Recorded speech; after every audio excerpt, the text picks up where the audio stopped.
Manita de Gato. ¿Cómo están? Soy el doctor Ari Papadopoulos. Bienvenidos a Manita de Gato. Y en este podcast, como saben, rompemos los tabús de la cirugía plástica en la búsqueda de sentirnos bien para vernos mejor. Y para sentirnos bien es fundamental la salud mental y todo lo que gira en torno a ella. Para hablar de estos temas, tenemos el placer de que nos acompañe la doctora Carmen Amezcua, psiquiatra, como súper experta en estos temas. Gracias por venir, Carmen. Muchas gracias, Ari. Y fíjense que la invité pensando en que ha habido una desregulación, muchas noticias en estos temas.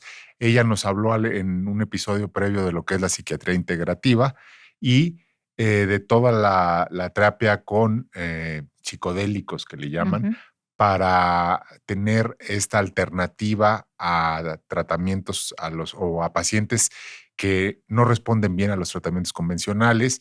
Y es una herramienta más para tener salud mental que tanta falta nos hace en el mundo y en México, que cada vez son más preocupantes las encuestas, ¿no? Sí, así es. Bueno, platícame, ¿de qué va esta reforma que tanto hasta chistes hizo Trump cuando la estaba firmando y memes y todo tipo de videos, ¿no?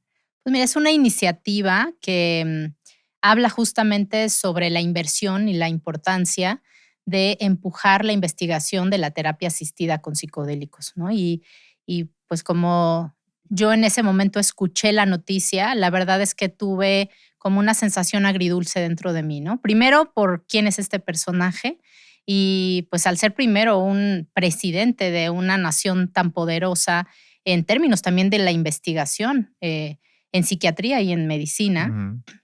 Pero por otro lado, el fast track que le quiere dar, o sea, ahí lo mencionó tal cual, estamos dispuestos a hacer esto de forma acelerada para poder llevar estas medicinas, sobre todo a un grupo de población que son los veteranos de guerra y que han impulsado ellos esta iniciativa de mucho tiempo atrás porque sabemos que el estrés postraumático que ellos sufren durante la guerra es tan grave y tiene tan pocas herramientas terapéuticas y farmacológicas que han encontrado en la terapia asistida con psicodélicos un camino y una esperanza. Pero a ver, perdón sí. ahí, porque leí una columna que también, si quieren, échenle un ojito, muy interesante que escribió la doctora Amezcua en torno a esto que Trump estaba aprobando. Y cuando hablas de los veteranos y esto y el estrés postraumático, a mí me surgió la duda. ¿Les dan tratamiento como bajo un protocolo de verdad o se los dan como un paliativo así de que ya, como no sabemos qué hacer con ellos, pobres, darle alguna medicina que medio me los apacigüe o me los distraiga, ¿no? O sea, en realidad para el estrés postraumático, Ari, no hay hoy un tratamiento farmacológico eficaz. La mayoría son paliativos para el insomnio, para la ansiedad, para cuadros depresivos, pero el estrés postraumático es un síndrome muy complejo que muchas veces llega a incapacitar a las personas, ¿no? Hay ideación Pero sí suicida tienen un protocolo de persistente. cómo atenderla a ellos o es nada más como para legalizarles el acceso a las sustancias y que le estén. No, hoy día está bajo investigación Okay. y el problema es que esas sustancias están prohibidas en la mayoría de los estados de Estados Unidos. Donde hay la investigación, pues no hay todavía cabida para que todos los veteranos puedan accesar. Y no solo ellos, sino también personas que sufren estrés postraumático y que han encontrado en la psiquiatría convencional pues realmente pocas respuestas, ¿no? Entonces, lo que ellos están pidiendo es que esto justo se abra para que haya un protocolo clínico donde ellos entren a una terapia asistida con psicodélicos, que es, como yo te lo platicaba en el episodio previo, toda una evaluación médica donde pues, el paciente se determina candidato o no después de una serie de estudios, porque varias de estas sustancias, principalmente la que mencionó Trump en pues en esta iniciativa que firma, que es la ibogaína, tienen un efecto cardiotóxico muy importante. El QT se alarga de manera que puedes llegar a tener una arritmia que no puedas controlar y hay pacientes que han fallecido en protocolos de estos, pues por consumir la sustancia sin tener un monitoreo cardiovascular. Entonces, no es una sustancia Que te la que puedes te llevar a la tu puedes casa llevar a tu casa y tomártela, no es ayahuasca, no son hongos, que tienen un perfil de seguridad, yo te diría un poquito más amplio. La ibogaína no. Entonces, sí requieres un monitoreo pues, cardiovascular muy acucioso, un cardiólogo especialista, verificar que tu corazón va a sostener la terapia y una vez que tú eres candidato, hay una preparación y esa preparación tiene que ver pues, con el cuerpo de la persona, revisar los medicamentos que toma. Muchos de los veteranos en este caso son personas que tienen polifarmacia. ¿Por qué? Porque están con dolor, porque fueron amputados, porque tienen varias cirugías, entonces tienen dolor crónico o tienen pues trastornos crónicos degenerativos, ¿no? Entonces, no es fácil someter a un paciente de estos a una sustancia como la ibogaína como tal. Y después viene el proceso de la integración de la experiencia psicodélica, que es, ¿qué hago yo? El acompañamiento. ¿Qué hago yo con la información que sale de este viaje y para qué me sirve en términos de cómo resuelvo el estrés postraumático? Entonces, es un protocolo complejo que ya está establecido, que ya tiene, digamos, una manera de hacerse en clínicas especializadas que hoy no existen en Estados Unidos. Por eso están ellos pugnando porque esto se haga legal. ¿Dónde sí hay? En México, porque en México la ibogaína está no regulada. Y acuérdate que en México todo lo que no está es prohibido, ilegal, está permitido. Exactamente. Entonces, en México pululan, por llamarlo de alguna manera, clínicas de ibogaína, la mayoría de ellas clandestinas, la mayoría de ellas bajo, pues digamos, como el logo de alguna clínica de adicciones o alguna clínica de rehabilitación. Y que usan la ibogaína un poco tras bambalinas. Correcto, ¿no? Y pues bueno, dado que no es ilegal y no está regulada, pues la gente tiene sus protocolos en México. Cancún o la península, Tepoztlán, Tijuana, es donde se encuentran las clínicas de ibogaína que hoy están en la voz de todo mundo porque hay documentales de Netflix circulando por ahí y no son clínicas de Estados Unidos, Ari, son clínicas que están en el país, están en México. ¿Y los pacientes que se están atendiendo primordialmente en esas clínicas de nuestro país son pacientes extranjeros o tenemos pacientes mexicanos? Mira, lamentablemente, y digo lamentablemente porque si bien esto tiene sus muchas pros y cons y varios cons, es una medicina que sirve mucho y que ha resultado eficaz, sobre todo en adicciones. Y digo lamentablemente, solamente hay extranjeros, o la mayoría de ellos son extranjeros, porque un protocolo en una de estas clínicas llega a costar más o menos entre unos $12,000 y unos $16,000 el protocolo de ibogaína. ¿Y cuánto tiempo dura? O sea, tienes que estar ahí internado en la clínica. Sí, más o menos unos 8 a 10 días, 12 días, mientras que se hacen justo los estudios. $1,000 por día, digamos. El screening, ¿no? La terapia de ibogaína llega a durar más o menos unas 24 a 36 horas, con boosters que se dan después a los siguientes días para poder dar también como un adicional a la terapia psicodélica, más de tipo psicolítico, o sea, no entras en el viaje como tal, pero ayuda mucho a sostener el protocolo. Y estos protocolos se hacen, repito, en México, en Costa Rica, en pacientes donde hay una no regulación de esta sustancia. Y entonces, en la iniciativa que se firma en Estados Unidos o la firma Trump, lo que están abriendo es la puerta a que se haga investigación para poder tener este tipo de clínicas como las que hay en otros países. Y que se abra realmente, y yo te diría, lo más preocupante no es solo el camino de la investigación en Fast Track, sino que se abran clínicas y que la gente pueda tener acceso a la medicina en Estados Unidos. Yo no he tenido la oportunidad de leer el documento, pero nunca se habla de psilocibina, de MDMA, que sí, acuérdate, la vez pasada te conté, que ya han estado en la FDA presentando sus diferentes dossiers para ser aprobados como una terapia. Y las han bateado. El MDMA fue ya bateado y está ya en su fase de volver a someterse.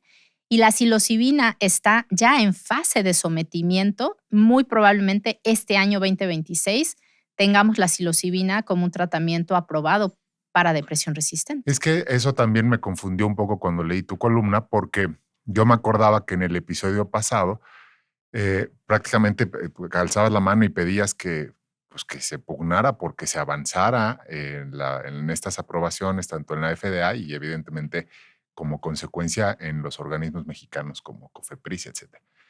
Y de pronto leo o percibo como cierto resquemor o cierta negatividad o tristeza en decir es que ya lo aprobaron, pues que no era lo que buscábamos. No, creo que yo sigo pugnando porque se abre el camino de la investigación. El problema, Ari, es que recuerda que nosotros tenemos un acuerdo regulatorio de aprobar de forma también expedita moléculas ahora llamamos moléculas nuevas, ¿no? En México, una vez que se aprueban en Como en FDA. espejo, ¿no? Se aprueban en FDA, vamos aquí atrás de Y ellos. aquí vamos atrás de ellos un año. Yo te quiero preguntar, y por eso es mi resquemor o híjole, está muy bien, pero este cuate dijo, vamos a hacerlo, vamos a darles la aprobación. No les voy a abrir el camino a la investigación, voy a aprobarlas. ¿Y qué significa eso para nosotros latinoamericanos? ¿No? ¿Y quién, va a estar preparado en términos de medicina, en términos de la parte técnica, en términos del conocimiento científico, médico, que se requiere para este tipo de protocolos? O sea, ¿tú crees que estaba bien autorizar más investigación y después someterla a la aprobación si es que los efectos de la investigación eran positivos? Correcto. O sea, hoy, y eso es muy claro, aunque hay mucha evidencia, y yo soy una de ellas, que yo he visto pacientes que han llegado empíricamente a una ayahuasca, a unos hongos, y que realmente ha sido un cambio radical en su cuadro clínico y que pues uno como científico… Sí, es que pero tú pugnas mucho por que no se le vea mal y que no haya psiquiatras que los digan, esas son drogas de abuso, etcétera, etcétera. Y entonces, como que dije, pues, que no era para festejar ahorita, yo pensé que ibas a estar dando unos brincotes. Pues no, porque ojalá, yo he visto aquí expertos en psiquiatría en tu podcast hablando justamente de la visión que ellos tienen como psiquiatras de estas medicinas, y eso sirve para drogarse, eso sirve para pasarla bien, eso no cura, eso no tiene ningún Ajá. tipo de respuesta clínica, y eso lo dicen pues gente de alto nivel académico. Obviamente el gremio en psiquiatría en México y en Latinoamérica opina exactamente lo mismo. O sea, ¿qué vamos a hacer si en un año, y voy a decirte, psilocibina lo aprueban este 2026, en el 2027 tenemos psilocibina aprobada para que ¿quién lo va a prescribir? Médicos psiquiatras que tengan qué tipo de pues expertise en el manejo de terapia asistida con psicodélicos. ¿Cuántos psiquiatras conoces tú que tengan esta expertise? Esa es mi Bueno, preocupación. yo te conozco a ti ya con eso, me puedo Pero hacer mi imagínate, receta yo ya estoy para así los hasta la viajes. agenda, sí. No, pero sería muy interesante que, por ejemplo, tú que tienes esta amplia experiencia y que lo has vivido en carne propia y que lo promueves, lo has seguido y lo has estudiado, te invitaran como del cuerpo de expertos para hacer esta regulación, porque si no, lo que antes se llamaba la norma oficial mexicana y ahora tiene otro nombre en cuanto a protocolos que están haciendo en la Secretaría de Salud, para cada padecimiento, pues el tema de salud mental, si van a incluir esto porque tenemos la reglamentación de que se hace en espejo después de que la FDA lo aprobó, pues que pudieras participar gente como tú en la redacción de estos normatividad, Y ¿no? seguramente hemos tenido ya acercamientos con el gobierno, hemos tenido acercamientos con COFEPRIS. Por supuesto que ellos están un poco también a la espera y ellos no saben muy bien cómo moverse. ¿Por qué? Porque lo acabamos de ver también ayer o antier. O sea, la cannabis que en Estados Unidos Ujú. estaba también prohibida, el THC formaba parte de los estupefacientes y era fracción 1 y era totalmente imposible pues trabajar con ella. Hoy día también el Sí presidente la Trump reguló. las reguló y la puso en una clasificación 3. ¿Qué Escuchaba significa? yo a comentario en radio con esa desregulación que firmó el presidente Trump del cannabis particularmente, pues que detrás había unos intereses de la industria que le habían invertido ya muchísimo dinero a la comercialización de estos modelos y que en realidad eso es lo que empujaba más que una finalidad puramente científica y contrastando además con el pensamiento que tiene su secretario de salud, que ha sido muy polémico porque sí es anti-vaxxer, porque sí es que hace declaraciones así muy cañonas. ¿Qué opinión te da Ujú. eso? ¿Es un tema económico? Y mira, es lo mismo con los psicodélicos. De hecho, el cannabis, yo te decía, es un enteógeno, es la madre de los psicodélicos, ¿no? Hay un interés multimillonario de generar este tipo de negocios bajo el esquema farmacéutico, y eso obviamente es también medicalizar estas sustancias que hoy día tienen un componente místico, tienen un componente espiritual, tienen un componente integrativo, al cual se le va a quitar ese espíritu. De hecho, el futuro de la terapia psicodélicos es: yo quiero la neuroplasticidad, yo quiero la sinapsis y las nuevas neuronas en el cerebro de las personas, pero yo no quiero viaje, yo no quiero ver a Dios, yo no quiero espiritualidad. A mí nada más componme el cable. ¿Y se puede hacer extracción de esos componentes de las sustancias? De hecho, lo más interesante y también es mi preocupación es que todos estos acuerdos, Ari, que se están firmando, no son con las sustancias, no es con el árbol de la iboga, no es con el hongo psilocibe, no es con el peyote, es con sustancias sintéticas hechas en Mm, un laboratorio que están evidentemente pues encapsuladas o hechas en un producto farmacéutico que va a permitir pues que el paciente reciba un tratamiento con una acotación de dosificación que otra vez se va a determinar por medio de los estudios clínicos. Si tú no tienes estudios clínicos de ibogaína, que es además de las moléculas que menos estudios clínicos tenemos, hay un perfil de seguridad cardiotóxico para los pacientes y tú decides hoy aprobarla para que todo el mundo la tenga a mano, porque hay un gran negocio ahí y además es un sintético, ¿no? Se pierde absolutamente todo lo que yo aplaudía y te decía, wow, sí, ¿por qué? Porque no es lo mismo trabajar con la planta en un contexto comunitario, ceremonial, donde hay un set, donde hay un setting, ¿no? Donde hay una integración de estos elementos psicológicos y cognitivos bajo pues un esquema completamente distinto al que se ofrecen estos modelos. Entonces, sí es de riesgo y por supuesto que hay intereses no millonarios, ujú. trillonarios.com, porque la salud mental tristemente hoy día es una necesidad para todos, ¿no? Y vamos cada día de mal en peor, ¿no? Entonces, No, sí, ahorita, por ejemplo, ves lo que pasó con los medicamentos para bajar de peso, ¿no? Los GLP-1 y todo lo ujú, que se fue derivando después. Las patentes, ¿no? Se iba a vencer una, pero mientras que sí, que no se vence una y sale el nuevo medicamento, son tratamientos carísimos que no es que estén monopolizados por un laboratorio, pero sí lo tienen 2 o 3 en el mundo y son, cuentas multimillonarias. ujú. Me imagino si alguien logra aislar, la molécula de manera sintética sin que te ocasione los efectos secundarios y tener la patente de alguno de estos, y te dice que te va a curar el estrés postraumático o la depresión o las adicciones, pues ese es un negocio que a lo mejor por ahí alguien de las familias de los que lo están aprobando ya lo anticiparon, ¿no? Mira, ya todas, absolutamente todas las moléculas psicodélicas tienen sintético, todas. Lo que se está peleando es la patente. Y ahí hay un tema de cómo vas a patentar algo que viene de una planta, ¿no? Y hay unos que están haciendo estos chanchullos de yo le pongo NOR7 y ibogaína y ya, es mía. ¿Tú cuál planta? Ese es Ujú. un sintético que yo hice. Yo, investigador químico farmacéutico, hice esta NOR7 ibogaína. ¿Cuál es tu problema? Entonces yo patento eso, se lo vendo a Johnson & Johnson, se lo vendo a Pfizer, se lo vendo a Novo Nordisk y listo. Saco la patente y el medicamento para tratar el estrés postrauma. Eso es el camino que tristemente pues vamos a tener que seguir si queremos respetar el esquema regulatorio que Okey, hemos visto tú y yo. entonces, digamos que para resumirlo, la parte sombría que le viste a esto y que yo no alcancé a entenderle, cuando lo leí, es como la industrialización, interés que va por encima de la preservación de este manejo, y sin preparación, y sin el setting, y sin que realmente los médicos tengan unos estudios en los cuales basarse, etcétera. O sea, es esta parte de fast track a la industrialización y vámonos. Son dos preocupaciones principales o tres. La primera es esa que acabas de decir.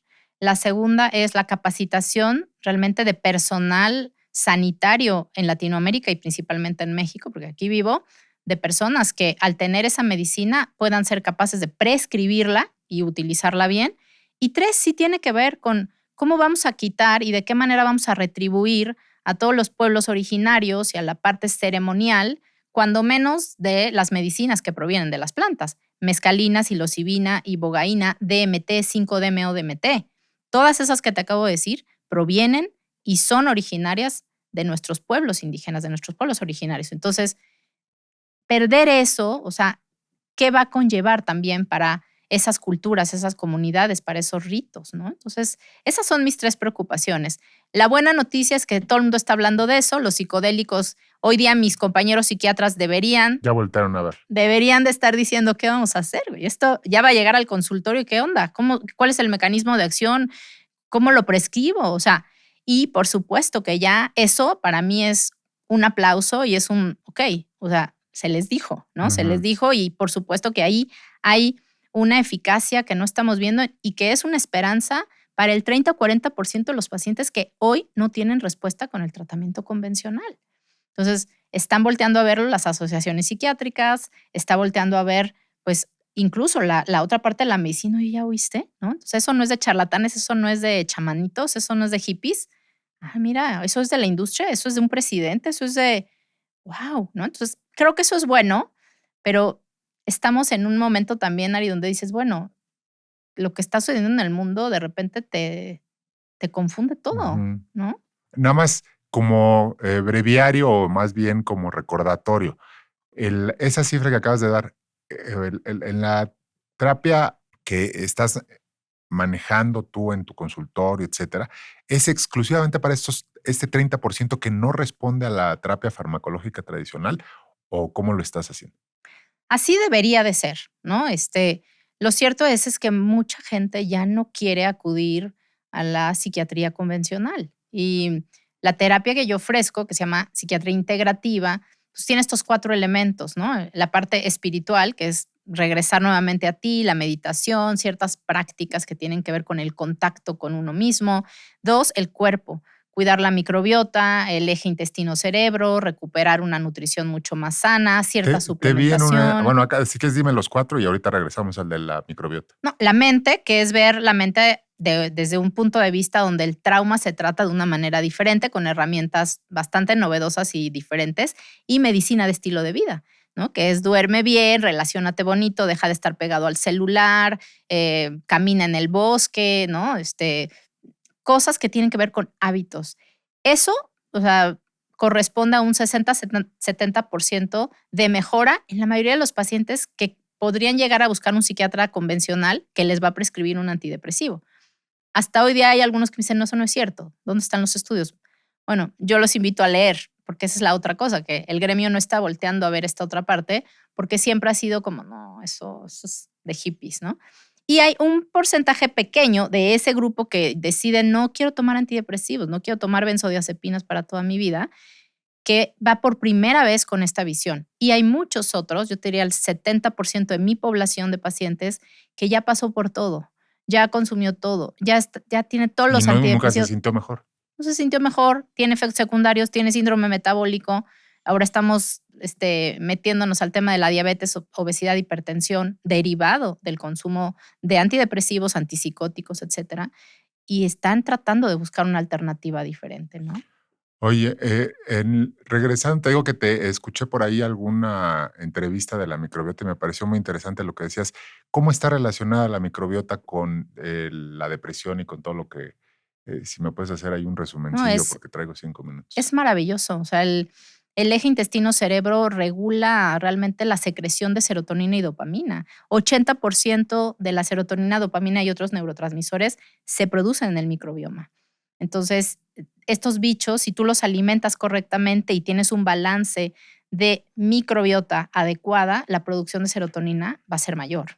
Hay pruebas para saber en qué se está mejor tu microbiota que la mía o que la de Emilio, y entonces se puede modificar y a comer de tal manera que mi microbiota mejore la parte de la producción de la serotonina. Correcto. Hoy ya tenemos pues pruebas genéticas y pruebas de microbiota que te permiten identificar qué tipo de bichitos, bacterias, parásitos, hongos tienes y de qué manera con la nutrición vamos a poder modificar y tener más bichitos buenos que produzcan realmente cantidades adecuadas de dopamina, serotonina y otros, ¿no? Entonces, sí, es una forma de tratar el TDA, es una forma de tratar la depresión, es una forma de tratar la ansiedad.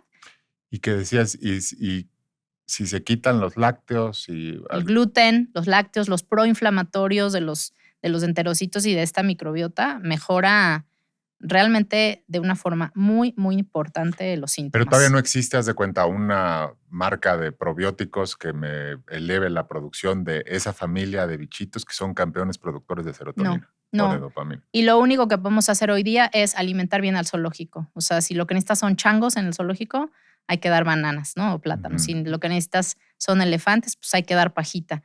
Y Y todo eso lo estás manejando tú y de manera integral o sea, esto es la psiquiatría integrativa. Correcto. Y entonces incluyes esto, porque me pareció súper novedoso cuando lo escuché y dije, yo creo que eso no me lo platicó en el episodio que yo la entrevisté, Mm. de cómo estaba interactuando el estilo de vida saludable, sí, los psicodélicos, etcétera, pero cambiar tu alimentación o hacerte estas pruebas de ver cómo está tu microbiota. Sí, muchas veces la gente ni siquiera llega a terapias no convencionales tan radicales, sino con el cambio de dieta, suplementación y cambio de hábitos, puedes llegar a tener una mejora en los siguientes 2 meses de una forma brutal. Suplementación. Por ejemplo, vitamina D es una de las vitaminas, por ejemplo, en nuestro país que es necesaria sí o sí. En invierno hay que duplicar la dosificación. Omega 3, encargado de pues, ayudarnos a la membrana celular de todas nuestras células, pero principalmente las neuronas. Coenzima Q10 es uno también de los precursores y a nivel cerebral maravillosos. Magnesio, citrato, glicinato de magnesio, es un gran relajante muscular, un gran relajante y un inductor del sueño natural. Yo te diría, esos son como mis básicos y hay ciertos otros suplementos que se miden. O sea, aquí está, tienes menos vitamina D, tienes menos zinc, no estás produciendo adecuado folato, que dependiendo del examen de laboratorio, pues vas tú ayudándole a los pacientes. Fíjate qué maravilla, porque a lo mejor si agarras a 100 pacientes que piensen que están con depresión y les mides la vitamina D, ¿qué porcentaje te saldrá bajo? ¿Tienes ese? No, bueno, ahorita en México tenemos una deficiencia de vitamina D casi del 60% en población Órale. mexicana. Oye, pues está interesantísimo. Creo que te vamos a tener que estar sacando una cita periódica para que vengas a acompañarnos, porque la verdad es que me gusta muchísimo el enfoque de esto, de integrarlo y que a lo mejor no necesitas estarte medicando tanto, sino te puedes hacer unos ajustes y la microbiota, y me pareció espectacular este enfoque que nos estás abriendo la puerta hoy. Muchas gracias, Carmen. Gracias, Ari. ¿Nos puedes dar tus redes otra vez para que toda la gente que se interese en estos temas te pueda buscar? Claro, yo soy la doctora DRA Carmen Amezcua con Z, así me encuentran prácticamente en todas las redes sociales. Perfecto, pues los invito a que se echen un clavado a todas sus redes y a todo lo que escribe y a todas las opciones que nos da, porque están buenísimas y la salud mental es fundamental, es un pilar para que podamos vivir bien y sentirnos bien y vernos mejor. Los espero aquí en Manita de Gato, el próximo episodio. Yo soy el doctor Ari Papadopoulos y pueden ver esto en todas las redes del Heraldo Media Group, incluido YouTube. Cuídense. Heraldo Podcast, un lugar para tus oídos.